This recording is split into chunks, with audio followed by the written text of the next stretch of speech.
ishirahamwe gishinze guharanira gutsimbataza amahoro gushika ku mahoro arama mu Burundi akopa Burundi ni rimwe mu mashirahamwe yigenga n'amashengero 39 akorana n'umugwi wigenga ujeje gutunganya amatora mu gihugu cyose seni muri kino kiringo c'amatora y'ibihumbi 2020.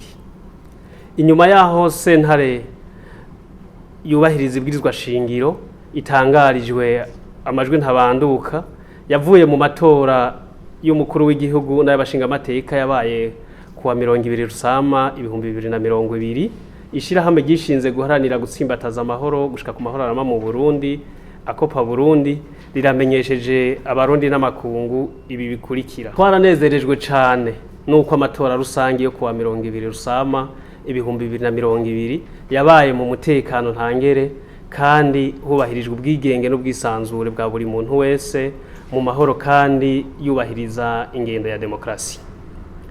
Turashima ko abatashimishijwe abatashimye amajwi y'imfata kibanza yashikirijwe n'umugwi wigenga seni mu kwitura sentare yubahirizwa bwirizwa shingiro bakurikije inzira yategekanijwe n'itegeko rigenga amatora kandi ko imigambwe inani z'imigambwe n'abigenga bari bitoje bakenguruka ingingo ntabanduka yashikirijwe n'iyo sentare ku biregwa byari byatanzwe.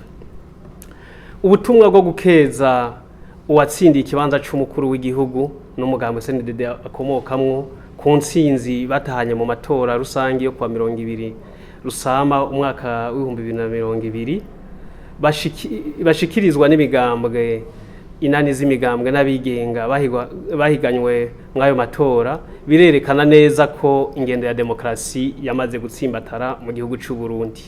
Bose turabakeje. Ishirahamwe akopa Burundi rifashe kano kanya kugira ngo rikeze vyimva mutima nyene icubahiro General Major Evariste Ndayishimiye aheruka gutorwa n'abene gihugu ngo arongore Burundi muri kino kiringo cyo kuva mu 2020 gushika mu 2027 hamwe n'umugambwe wamushize imbere CNDD-FDD ku ntsinzi baheruka gutahana. Dufashe kandi kano kanya ngo dushimire twongere dukeze umugwi wigenga ujejwe gutunganya amatora seni imigambwe inani z'imigambwe abigenga bitoje abarorerezi b'amashirahamwe aharanira inyungu z'abene gihugu n'amashira ibinyamakuru hamwe n'abarundi bose muri rusangi ku matora y'imboneka rimwe aheruka kuba.